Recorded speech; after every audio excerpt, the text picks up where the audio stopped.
بسم اللہ الرحمن الرحیم۔ الحمد للہ رب العالمین والعاقبۃ للمتقین والصلاۃ والسلام علی سید الانبیاء والمرسلین وعلی آلہ واصحابہ ومن تبعہم بإحسان الی یوم الدین، اما بعد۔ حضرات گرامی، ناظرین کرام، آج کی اس مجلس میں ہم سورہ انفال کے بارے میں مختصر تفسیر جاننے کی کوشش کریں گے۔ اس صورت میں جہاد بالمال اور حقیقت توکل کا اللہ نے ذکر کیا ہے۔ اس صورت کا اساسی مقصد یہ بتلانا ہے کہ مال زندگی کا مقصد نہیں بلکہ ایک وسیلہ ہے، اور توحید کی دعوت کی بقا کے لیے جہاد بالمال ناگزیر ہے، خاص طور پر جب اسے جہاد بالنفس کے ساتھ جوڑ دیا جائے۔ مال کی حقیقت اور مومن کا رویہ کیسا ہونا چاہیے؟ اس صورت کے مطابق مال اللہ کی ایک امانت ہے تاکہ اسے تقوی اور اصلاح احوال کے لیے استعمال کیا جائے۔ ایسے ہی اللہ تعالیٰ آیت نمبر 1 سے ہی ارشاد فرماتے ہیں، قل الانفال للہ والرسول، یعنی مال پر جھگڑنے کی بجائے آپسی تعلقات کو درست کرنا اصل تقوی ہے۔ تو اللہ تعالیٰ فرماتے ہیں قل الانفال للہ والرسول، آپ فرما دیجئے نبی کہ مال غنیمت اللہ اور اس کے رسول کا ہے۔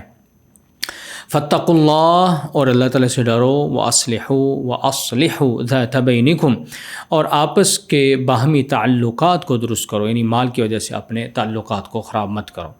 ایسے ہی اس صورت کو اللہ تعالیٰ نے ایک اور قاعدے سے بھی مزین فرمایا، اور وہ کیا ہے کہ حقیقی مومن کی صفات کیا ہونی چاہیے۔ مومن وہ ہیں جو ذکر الہی سے لرز جاتے ہیں اور اپنا مال اللہ کی راہ میں خرچ کر دیتے ہیں۔ اللہ تعالیٰ اس صورت کی آیت نمبر 4 میں ارشاد فرماتے ہیں اولئک هم المؤمنون حقا، یہی وہ لوگ ہیں جو سچے اور حقیقت پسند مومن ہیں۔ لہم درجات عند ربہم، اللہ کے ہاں ان مومنین کے درجات ہیں، ومغفرۃ، اور اللہ کے ہاں مغفرت ہے، ورزق کریم، اور اللہ کے پاس ان لوگوں کے لیے عزت والا رزق بھی ہے۔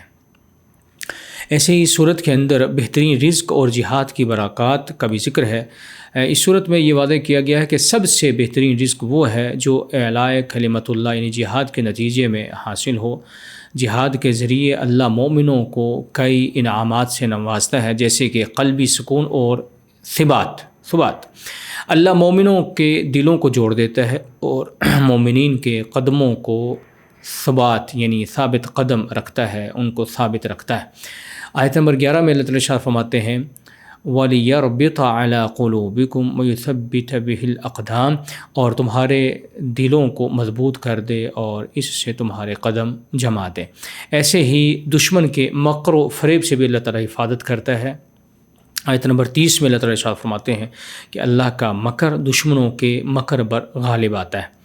ایسے ہی دشمن کی حسرت کا بھی ذکر ہے کہ کفار کا مال ان کے لیے باعث حسرت بن جاتا ہے۔ اللہ تعالیٰ آیت نمبر 36 میں ارشاد فرماتے ہیں فَسَيُنْفِقُونَهَا ثُمَّ تَكُونُ عَلَيْهِمْ حَسَرَةً ثُمَّ يُغْلَبُونَ، یہ کافر جو خرچ کرتے ہیں مال، پھر وہی ان کے لیے حسرت بن جائے گا۔ فَسَيُنْفِقُونَهَا، جو یہ کفار خرچ کرتے ہیں، ثُمَّ تَكُونُ عَلَيْهِمْ حَسْرَةً، پھر یہ ان کے اوپر حسرت بن جائے گا، ثُمَّ يُغْلَبُونَ، پھر بھی یہ مغلوب ہو جائیں گے۔ ایسے ہی صورت میں اللہ تعالیٰ نے توکل کرنے کے 8 مراتب کا ذکر کیا ہے۔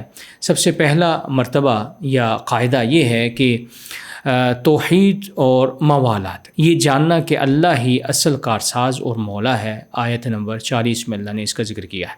ایسے دوسرا قاعدہ یہ معرفت الہی ہے، یعنی معرفت الہی، توکل، بھروسہ، یہ اس کی بنیاد ہے۔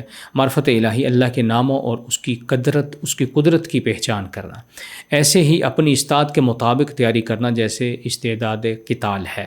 ایسے ہی چوتھا اس میں جو قاعدہ ہے وہ تفویض اسباب کا ہے، وہ امور جو انسان کے بس میں نہیں، جیسے دشمن کے دل میں رعب ڈالنا، انہیں اللہ کے سپرد کر دینا چاہیے، پھر اللہ تعالیٰ ان کے دلوں میں خود رعب ڈالتا ہے۔ آیت نمبر 49 میں اللہ تعالیٰ ارشاد فرماتے ہیں وَمَن يَتَوَكَّلْ عَلَى اللَّهِ، جو اللہ کے اوپر توکل کرتے ہیں، فَإِنَّ اللَّهَ عَزِيزٌ حَكِيمٌ، تو اللہ تعالیٰ غالب ہے اور اللہ تعالیٰ حکمت والا ہے۔ ایسے ہی پناہ لینا، یعنی شیطان کی بجائے صرف اللہ کی پناہ لینا چاہیے بخلاف کفار، یعنی کفار جو ہے وہ شیطان کی پناہ لیتے ہیں، ایک مومن کو چاہیے کہ وہ اللہ کی پناہ لے، یعنی اللہ کے اوپر بھروسہ کرے۔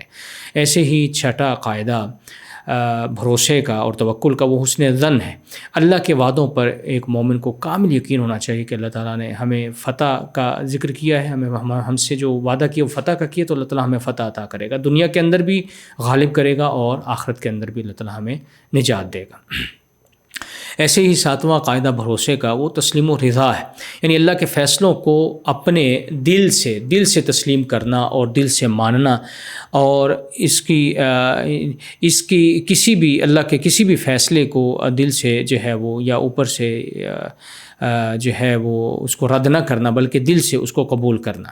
یہ انسان کو جو ہے وہ توکل اور بھروسہ اللہ رب العزت ان آیتوں کے اندر سکھلاتے ہیں۔ آیت نمبر 53 میں اللہ تعالیٰ ارشاد فرماتے ہیں ذَلِكَ بِأَنَّ اللَّهَ لَمْ يَكُ مُغَيِّرًا نِعْمَةً أَنْعَمَهَا عَلَى قَوْمٍ حَتَّى يُغَيِّرُوا مَا بِأَنفُسِهِمْ، کہ اس کا سبب یہ ہے کہ اللہ ہرگز اس نعمت کو نہیں بدلتا جو اس نے کسی قوم کو دی تھی جب تک کہ وہ خود اپنے دلوں کی حالت کو نہ بدلے، یعنی اللہ تعالیٰ کسی قوم کو نہیں بدلتا اگر وہ خود نہ بدلنا چاہے۔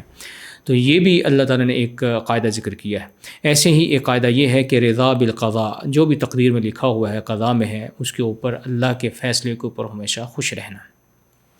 اس صورت کا مزید مطالعہ کریں تو آپ کو پتہ چلے گا کہ صورت کے اندر مجاہدین اور داعیوں کے لیے بہت اہم ہدایات اللہ رب العزت نے ذکر کی ہیں، جیسے کہ تیاری اور قوت کا حصول، دشمن کے مقابلے کے لیے اپنی تمام تر طاقت فراہم رکھیں۔ اللہ تعالیٰ آیت نمبر 60 میں ارشاد فرماتے ہیں وَأَعِدُّوا لَهُم مَّا اسْتَطَعْتُم مِّن قُوَّةٍ وَمِن رِّبَاطِ الْخَيْلِ۔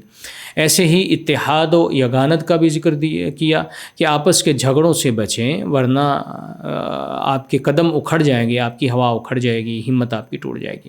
ایسے ہی اعلیٰ ہمتی کا بھی اللہ رب العزت نے حکم دیا کہ ایمان والوں کا جذبہ، ان کی عداوت، قلت، ان کے یعنی ایمان والوں کا جذبہ، ان کی جو تعداد ہے اس کی قلت اور کثرت کے اعتبار سے وہ غالب نہیں آتے، بلکہ وہ اللہ کے اوپر بھروسہ کر کے ہی غالب آتے ہیں ہر معاملے میں۔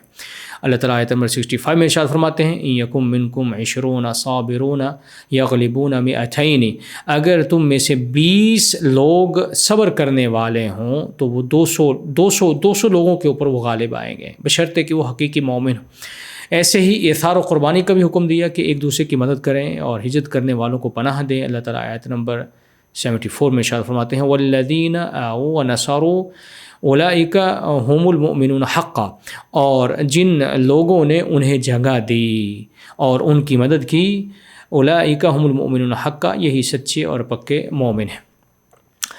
سورہ انفال کا یہ پیغام ہے کہ مومن اپنے مال اور جان کو اللہ کی راہ میں کھپا دے۔ جب مومن اپنی تمام تر مادی تیاری اسباب کر کے اللہ پر توکل کرتا ہے تو اللہ اسے غیبی نصرت سے نوازتا ہے، اور دنیا کا مال یعنی غنیمت اس کے لیے حلال اور پاکیزہ رزق بن جاتا ہے۔ اللہ تعالیٰ سے دعا ہے کہ وہ ہمیں قرآن مجید کی صحیح سمجھ بوجھ عطا فرمائے، اس کے اندر تدبر و غور و فکر کرنے کی توفیق عطا فرمائے۔ وآخر دعوانا ان الحمد للہ رب العالمین۔